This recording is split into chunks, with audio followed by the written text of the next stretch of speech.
ये देखें जी, हमारी रंगीली की कस्टम क्लीयरेंस हो चुकी है और फाइनली इसके ऊपर कोई $3500 लगने के बाद हमारी बाइक यहाँ पे पहुँची है। बाइक को यहाँ पे लेके आना, अभी तक जो मैंने किसी जगह पे ट्रैवल किया है, आप कह सकते हैं कि सबसे बड़ी गलती थी।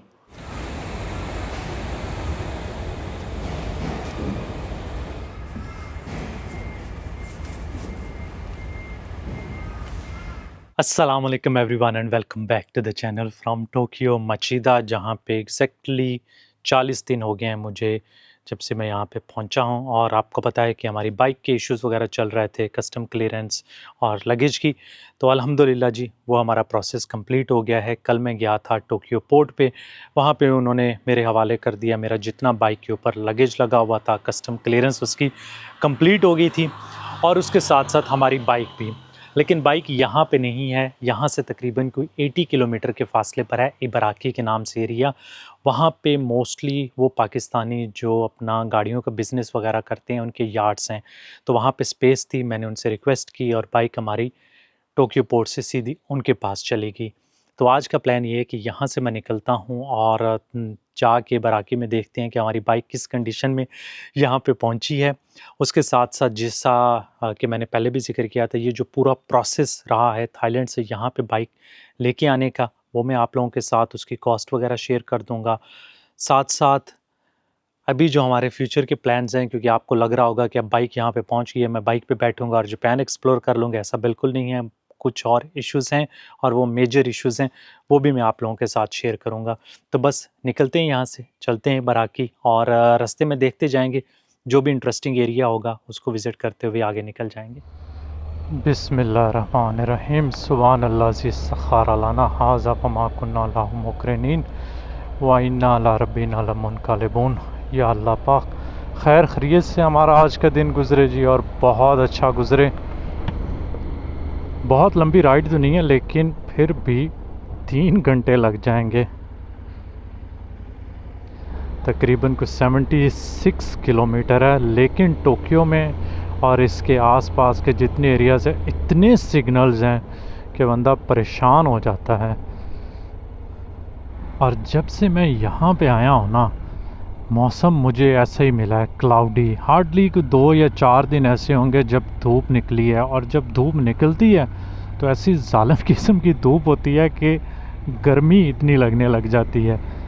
स्पेशली जब आप किसी जगह वॉक करके जा रहे हैं या इवन बाइक के बैठे हों, चुभने वाली है धूप इधर।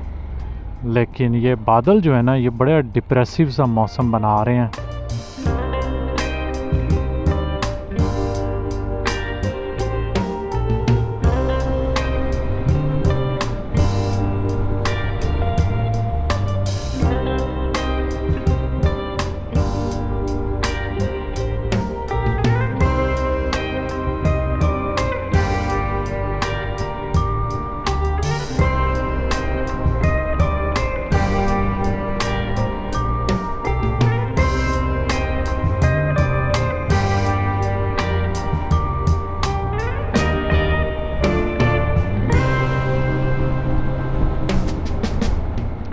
देखें जी, बच्चे आ रहे हैं स्कूल से और इनके बैग जो है ना, वो सबके सेम है।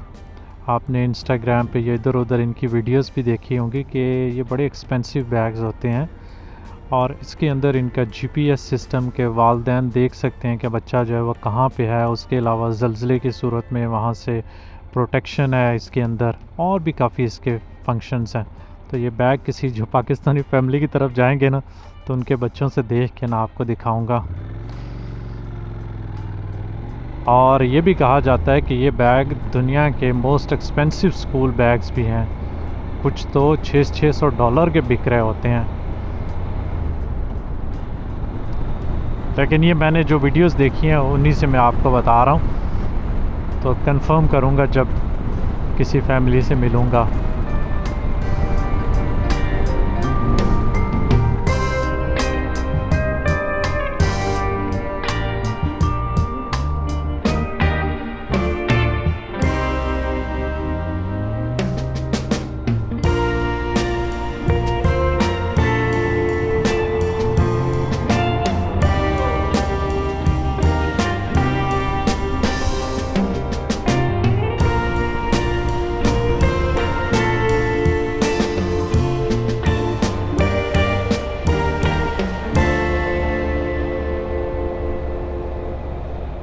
यहाँ पे जी अभी हम लोग एक छोटी सी ब्रेक लेंगे, क्योंकि मेरी बाइक चला चला के ना बस हो गई है।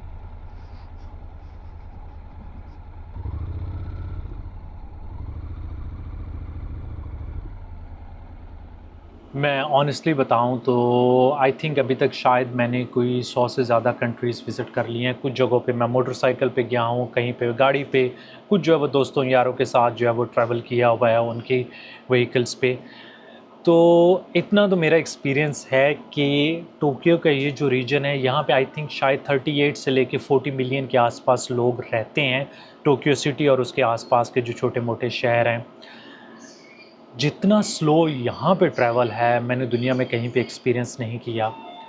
मोस्टली ये होता है कि अगर 30-35 किलोमीटर है, ट्रैफिक जैम है, तो हो सकता है कि आपको टाइम उस पे ज़्यादा लग जाएगा। यहाँ की ट्रैफिक बड़ी सोफिस्टिकेटेड है, लोग रूल्स को फॉलो करते हैं, आराम से जाते हैं, बहुत पेशेंस है लोगों में।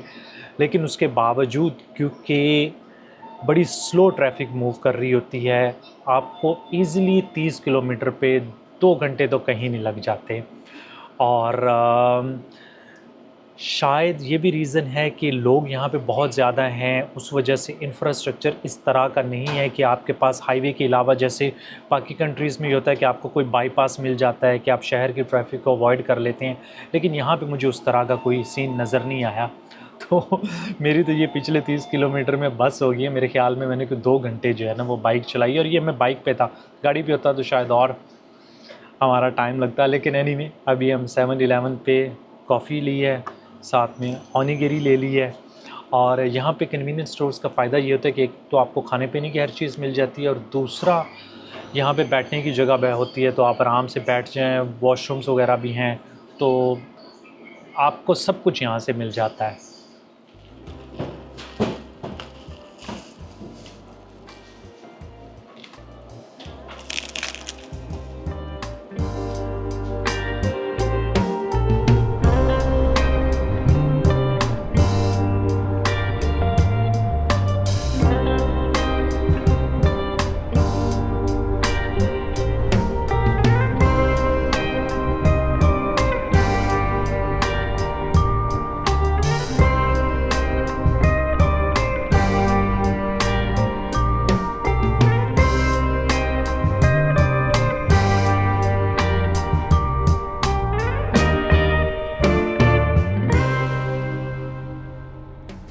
यार ये डब्बे ही डब्बे हैं, मतलब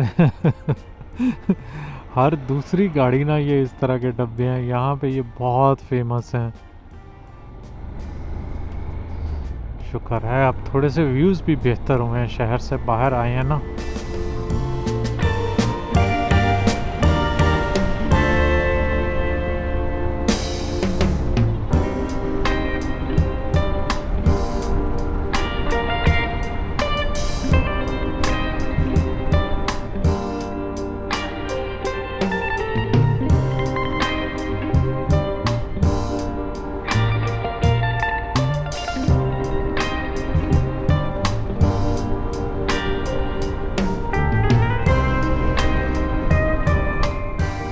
हम लोग पहुंच गए हैं इबाराकी में, और यहाँ पे इधर उधर कार्स ही कार्स हैं, बड़े बड़े यार्ड हैं। उसके अलावा ऑफ कोर्स क्योंकि ये इंडस्ट्रियल एरिया लग रहा है, फैक्ट्रीज़ काफ़ी हैं इधर।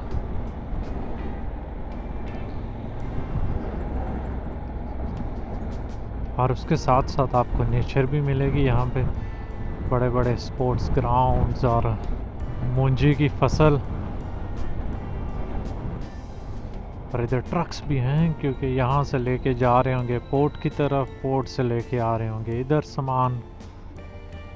अजीम भाई जिनके पास मैं जा रहा हूँ ना, वो मुझे बता रहे थे कि जापान की सबसे बड़ी ऑक्शन गाड़ियों की भी यहाँ पे ही लगती है। तो आप कह सकते हैं कि जापान की यूज्ड गाड़ियों की मार्केट का हब है ये इबाराकी का एरिया।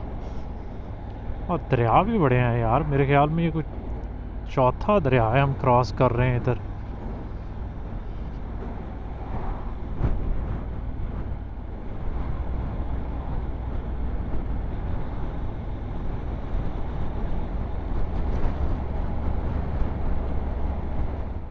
देख लें, यही है, मुझे लगता तो है कि यही होगी। हाँ जी, हमारी रंगीली हमें नज़र नहीं आ रही। अस्सलाम वालेकुम, कैसे हैं सर? खैरियत से? अस्सलाम वालेकुम, कैसे हैं सर?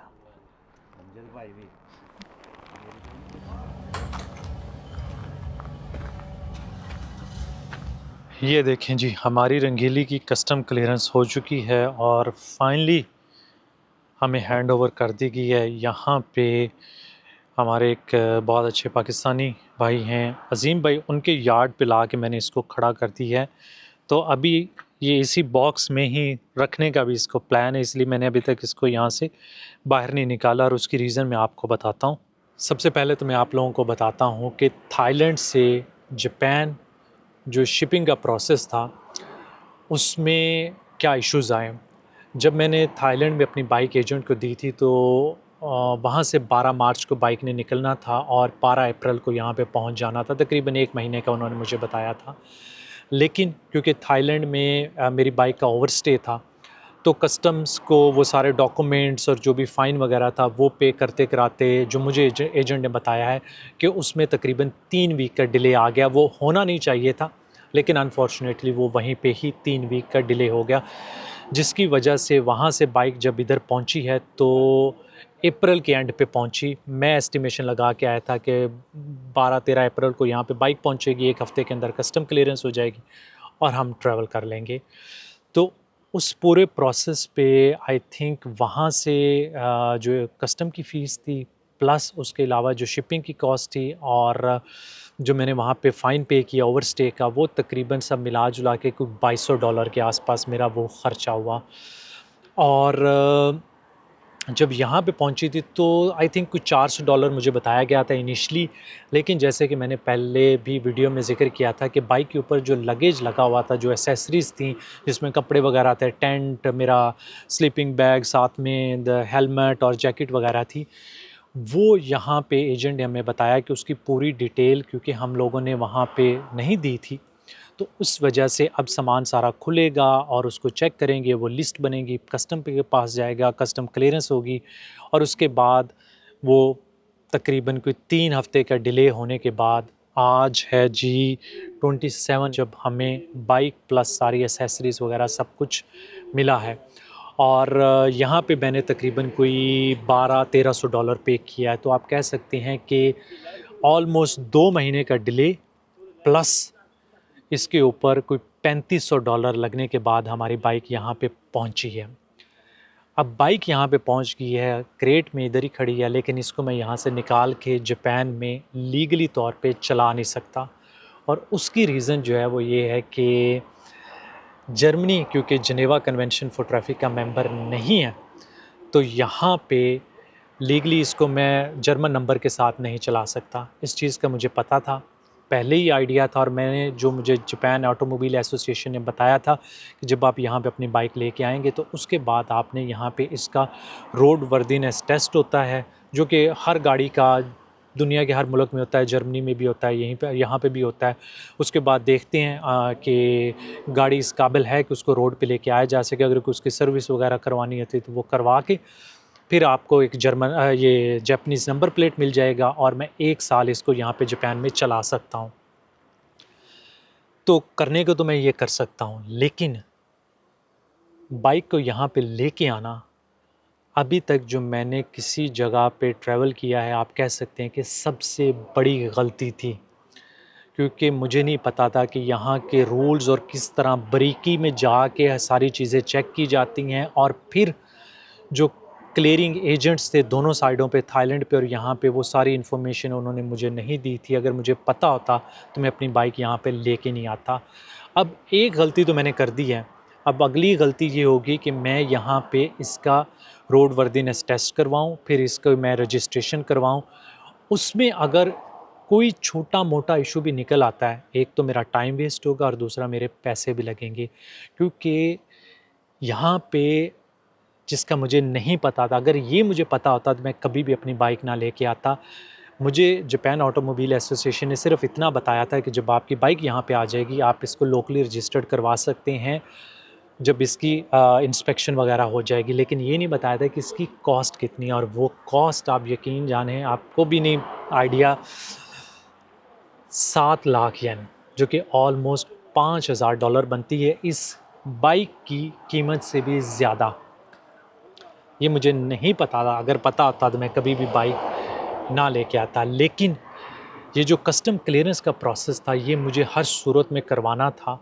जब यहाँ पे बाइक पहुँची है, उसके बाद मुझे पता भी चल गया कि अब इतना जो है वो ख़र्चा होगा इसको रोड पे लेके आने के लिए। तो उस दौरान मैंने उन्हें कहा कि यार आप यहाँ पे कस्टम क्लीयरेंस ना करवाएं, मेरी बाइक को कनाडा भेज दें, क्योंकि मैं नेक्स्ट सोच रहा हूँ शायद नॉर्थ और साउथ अमेरिका का टूर कर लूँ। तो मुझे बताया गया कि अब आपकी बाइक यहाँ पे लैंड हो चुकी है, कस्टम के पास डॉक्यूमेंट्स जा चुके हैं, तो अब आपने यहाँ पे उसकी कस्टम क्लीयरेंस करवानी है। उसके बाद फिर आप उसको कहीं और भेज सकते हैं। तो मेरे पास कोई और ऑप्शन नहीं थी। लेकिन ये ज़रूर ऑप्शन है कि अब मैंने एक गलती की है यहाँ पे लेके आने की, अब अगली गलती जो है यहाँ पे इसका नेक्स्ट प्रोसेस करवाने की, वो मैं नहीं करूँगा। मैं पिछली गलती से अपनी सीखता हूँ और अब मैं यही करता हूँ कि यहाँ पे आरिफ भाई की बाइक खड़ी है, उन्होंने मुझे कहा है कि मेरी बाइक पे आप जापान में जितना भी आपने ट्रैवल करना है वो ट्रैवल करें, और जब आपका टूर ख़त्म हो जाएगा तो वापस बाइक में इंशाल्लाह उनके पास छोड़ के जापान को टाटा बाय बाय बोलेंगे। मुझे ऑलरेडी मेरे एक बहुत अच्छे दोस्त हैं, इमरान भाई निगाता में होते हैं, उन्होंने पहले ही कहा था कि अवरार भाई जापान बड़ा स्ट्रिक्ट है, तो यहाँ पे ना आप अपनी बाइक ना ही लेके आएँ। तो मैंने कहा कि यार 100 कितने मुल्क में फिर चुका हूँ, ठीक है हर जगह के रूल्स वगैरह होते हैं, लेकिन मैं रूल्स को फॉलो करके लेके आ रहा हूँ। अब मुझे नहीं पता कि उन रूल्स के अंदर की जो बारीकियाँ हैं वो किसी जगह पे अवेलेबल ही नहीं थी, क्योंकि ट्रैवलर यहाँ पे अपनी गाड़ियाँ और बाइक्स जो हैं वो लेके नहीं आते, और उसकी रीज़न भी यही है। हो सकता है कि किसी और के साथ इशू आए हों, तो उसके बाद लोगों ने कहा कि नहीं भाई हम नहीं लेके आएंगे। तो अब जो होना था सो हो गया, बाइक को हम इसी क्रेट में ही रखेंगे और मैं जापान का अपना टूर इंशाल्लाह करूँगा। उस दौरान डिसाइड कर लूँगा कि क्या मैंने बाइक को किसी और मुल्क, क्या मैंने जर्मनी इसको भिजवाना है, पाकिस्तान भिजवाना है या कनाडा भिजवाना है, और इसी पे मैंने आगे ट्रैवल करना है या कोई नई बाइक लेके ट्रैवल करना है, वो लेट्स सी क्या बनता है। लेकिन अभी के लिए अनफॉर्चुनेटली $3500 प्लस कोई 2 महीने का इंतज़ार, जिसमें से 40 दिन ऑलमोस्ट मेरे जापान में जो ज़ाया हुए हैं अभी तक। स्पेशली मुझे जो दुख है ना वो मेरा टाइम ज़ाया होने का है, क्योंकि अभी तक मैंने बहुत जापान को कवर कर लेना था। लेकिन खैर कोई नहीं, पार्ट ऑफ ट्रैवल होता है, इन चीज़ों से सीखता है, और मैंने बहुत सारी चीज़ें सीखी हैं जो मैंने आपको कुछ वीडियोस में बता चुका हूँ। बाकी जो है ना वो इंशाल्लाह मैं आप लोगों को बाद में शेयर करूँगा। यहाँ पे खड़े हैं जी अज़ीम भाई, जिनके यार्ड पे मैं अभी अपनी बाइक लेके आया हूँ। बहुत शुक्रिया सर। और आपकी अगर हेल्प ना होती तो शायद जो है ना, एक तो जापानियों ने मुझे तंग भी बड़ा और करना था, और दूसरा मेरे ख़्याल में ख़र्चा भी और ज़्यादा होना था। तो इन्होंने वहाँ पे अपने बंदे को भेजा, वहाँ से बाइक को उठाया और अपने यार्ड पे लेके आ गए। बहुत शुक्रिया सर उसके लिए। बाकी शमशाल साहब हैं, इनाम भाई हैं, और यहाँ पे अमजद भाई हैं। अमजद भाई ने मेरी वीडियो में मुझे देखा आरिफ भाई के घर, तो वहाँ पे चले गए, लेकिन मैं उस दिन घर नहीं था तो मुलाकात नहीं हो सकी। बहुत शुक्रिया अमजद भाई। यहाँ पे अमजद भाई ना मेरे लिए फ़्लावर भी लेके आए हैं बहुत शुक्रिया जी। और मैंने कहा कि उस दिन तो आपसे नहीं मिल पाया, मैंने आज इनको मैसेज किया, मैंने कहा अगर हम यहाँ पे मुलाकात कर लें। बहुत सारे लोगों के मैसेजेस आ रहे हैं, तो मेरी कोशिश होती है कि मैं ज़रूर जो है वो सबसे मुलाकात कर पाऊँ। बहुत शुक्रिया सर, थैंक यू जी, थैंक यू। खुशी है जी हमें मिलकर, अल्लाह ताला आपको बहुत तरक्की दे। जज़ाकल्लाह सर, थैंक यू। यहाँ पे आ गया जी हमारा डिनर, और बहुत सारी चीज़ें आ गई हैं। मैं तो एक्सपेक्ट नहीं कर रहा था कि हमें जो है ना वो आज इस तरह का पाकिस्तानी खाना जो है वो खाने को मिलेगा, लेकिन बहुत बहुत शुक्रिया अज़ीम भाई, और भी काफ़ी दोस्तों ने यहाँ पे ज्वाइन किया। थैंक यू सो मच जी, बहुत शुक्रिया सब लोगों का। कुछ जो है वो इधर हैं बहुत शुक्रिया जी, थैंक यू सो मच। चलें जी, हम ये रेस्टोरेंट से आए। रेस्टोरेंट का क्या नाम है आप? मेज़बान के नाम से। बहुत शुक्रिया सर, देखने में बहुत अच्छा लग रहा है। तो ये देखें जी,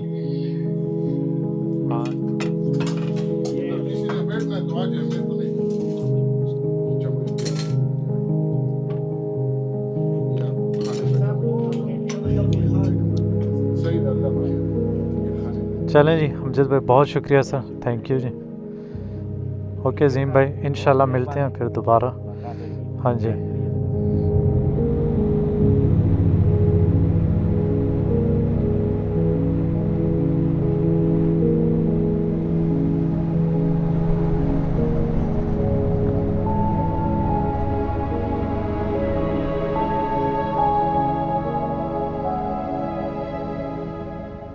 अच्छा जी, इस व्लॉग को ख़त्म करने से पहले 2-3 चीज़ें हैं जो मैं क्लियर करना चाहता हूँ। बहुत सारे लोगों के लास्ट वीडियो में भी कमेंट्स आ रहे थे। देखिए, घर में बैठ के ना ऑलमोस्ट हर बंदा एक्सपर्ट होता है, और यकीन जानिए जब आप बाहर निकलते हैं, बहुत सारी ऐसी चीज़ें होती हैं जो बंदा ये सोच के काम कर रहा होता है कि आई एम 100% मतलब बुलेट प्रूफ, इसमें मुझे कुछ नहीं होगा, लेकिन उसके बावजूद वो इशू हो जाते हैं। आप एक्सपर्ट की हेल्प लेते हो, जो शिपिंग एजेंट्स हैं उनको सारी चीज़ों का पता होता है, हमें नहीं पता होता, लेकिन उसके बावजूद अगर कोई इशू आता है तो वो जिस बंदे की चीज़ होती है वो उसी को सारा नुकसान बर्दाश्त करना पड़ता है। तो अनफॉर्चुनेटली ये इशू आया। अब कुछ चीज़ें हैं जो मैं मशवरा देना चाहूँगा ट्रैवलर्स जो अपनी गाड़ी या बाइक यहाँ पे लेके आना चाहते हैं। तो फ़र्स्ट ऑफ़ ऑल, अगर आपकी country Geneva convention for traffic का मेंबर नहीं है तो ना लेके आएँ। क्योंकि अगर आप लेके आएँगे तो कस्टम तो क्लियर कर लेंगे, लेकिन उसकी जो लोकल रजिस्ट्रेशन का प्रोसेस, एक तो वो बहुत लेंथी हो सकता है, दूसरा वो बहुत कॉस्टली हो सकता है। मुझे जो उन्होंने 7 लाख येन बताए हैं, ये ऑथेंटिक नहीं है किसी, क्योंकि मल्टीपल लोगों ने मुझे मल्टीपल अमाउंट्स बताई हैं, लेकिन जिसने भी बताई है उसने बड़ी हाई अमाउंट बताई है। ऐसा कोई इदारा नहीं है जहाँ से मुझे पता चल सकता कि इतनी ही अमाउंट मैंने पे करनी है। तो इसलिए मैंने उसकी जो रजिस्ट्रेशन का प्रोसेस है ना उसको कैंसिल किया, क्योंकि मुझे डर था कि उसमें बहुत टाइम भी लगेगा और हो सकता है कि इससे भी ज़्यादा पैसे लगें। और अगर जिनेवा कन्वेंशन फॉर ट्रैफ़िक का मेंबर है और आप अपनी बाइक या गाड़ी लेके आना चाहते हैं, तो कोशिश करें कि अगर आप किसी फेरी से आ रहे हैं तो वो फेरी पे आप भी साथ हों, ताकि उसी टाइम पे आप अपनी भी जो इमिग्रेशन है वो क्लियर करवाएँ, और उसके साथ जैसे बॉर्डर क्रॉस करते हैं वो सिमिलर प्रोसेस होगा, उसमें कोई इश्यू नहीं होगा। विदिन फ्यू आवर्स आपकी बाइक क्लियर हो जाएगी। और अगर आप बाय एयर आ रहे हैं तो वो भी बेस्ट है, वो भी मैंने लोगों का देखा है, विदिन 2-3 घंटों के उनका वो काम हो जाता है। लेकिन अगर आप शिपिंग करवा रहे हैं मेरी तरह, तो कोशिश करें कि बाइक के ऊपर कोई एक्स्ट्रा चीज़ ना लगी हो। इवन कि बाइक के अपने पार्ट्स भी नहीं लगे होने चाहिए एक्स्ट्रा, जो बाइक के ऊपर लगे हैं। फॉर एग्ज़ाम्पल आप कहते हैं कि यार मैं ब्रेक पैड अलग एक्स्ट्रा रख लेता हूँ, या मैं इसकी जो विंड स्क्रीन है उसको खोल के साइड पे रख देता हूँ, या उसका टायर खोल के साइड पे रख देता हूँ। ऐसा नहीं करना, क्योंकि हम अक्सर ये करते हैं अपनी शिपिंग कॉस्ट बचाने के लिए कि क्रेट का साइज़ थोड़ा-सा कम हो जाए, लेकिन उसमें भी इश्यू आते हैं अनलेस कि आपका जो क्लीयरिंग एजेंट है वो इस चीज़ की ज़िम्मेदारी ले कि ये मैं करवा लूँगा, कोई मसला नहीं है, फिर ठीक है, फिर जाने दें। अदरवाइज़ मेरी तरह इश्यूज़ आएँगे और टाइम भी वेस्ट होगा, पैसे भी लगेंगे। एनीवे, ये तो मेरा एक्सपीरियंस था, हो सकता है कि बाकी लोगों के बहुत अच्छे एक्सपीरियंस भी यहाँ पे शिपिंग के रहे हों। लेकिन ये चीज़ें चलती रहती हैं, और पर्सनली मेरे लिए बड़ा टफ़ टाइम था कि बैठ के वेट करना 1 डेढ़ महीना, क्योंकि नॉर्मली मैं आता हूँ, ट्रैवल करता हूँ, 1 डेढ़ महीना ट्रैवल किया और उसके बाद वापस फैमिली के पास चला गया। लेकिन इस सारे प्रोसेस में, इस सारे टाइम में आरिफ भाई ने बहुत ख़्याल रखा। अदरवाइज़ मेरे लिए हो सकता है कि मैं वापस चला जाता दिल हार के कि यार तुम लोग मेरी बाइक पे रखो, मुझे नहीं चाहिए आप लोगों के पास, क्योंकि मैं ना मेरे पास पासपोर्ट था, वो भी एजेंट के पास था, मैं ट्रैवल भी नहीं कर सकता था, किसी जगह जा सकता था। तो उन्होंने पन्नू की मेहमान नवाज़ी, आई थिंक इसको मैं हमेशा याद रखूँगा, और अभी भी मैं उन्हीं की बाइक पे ट्रैवल करूँगा। उसके साथ-साथ अज़ीम भाई ने प्रोसेस में काफ़ी हेल्प करवाई, अदरवाइज़ आई थिंक कोई $700-800 ऊपर भी जा सकते थे, और उसके साथ-साथ हमारा टाइम भी ज़्यादा लग सकता था। बहुत शुक्रिया सब लोगों का, दुआ में याद रखिएगा, और इंशाल्लाह अगले आने वाले दिनों में मैं आपको अच्छी तरह से जापान एक्सप्लोर करके दिखाऊँगा। अल्लाह हाफ़िज़।